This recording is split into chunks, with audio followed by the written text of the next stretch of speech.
মাননীয় সভাপতি, বহুমুখী সংকটে জর্জরিত বর্তমান বিশ্বে যুদ্ধ এবং সংঘাতের ফলে ব্যাপক ভিত্তিতে মানুষের অধিকার খর্ব হচ্ছে। বিশ্ববাসীর উদ্বেগ এবং নিন্দা সত্ত্বেও গাজায় গণহত্যা থামছে না।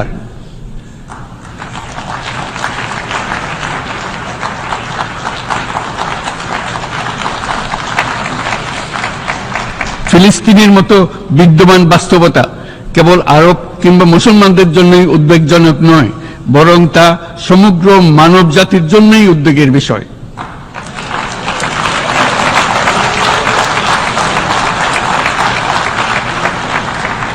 একজন মানুষ হিসেবে প্রত্যেক ফিলিস্তিনির জীবন অমূল্য।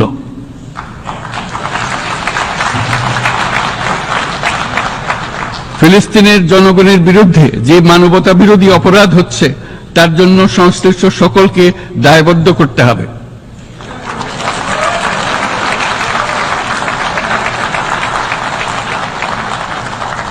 ফিলিস্তিনের জনগণের উপর চলমান নৃশংসতা, বিশেষত নারী এবং শিশুদের সাথে প্রতিনিয়ত যে নিষ্ঠুরতা বিশ্ব দেখাচ্ছে, তা থেকে নিস্তারের জন্য বাংলাদেশ অনতিবিলম্বে সম্পূর্ণ যুদ্ধবিরতির আহ্বান জানাচ্ছে।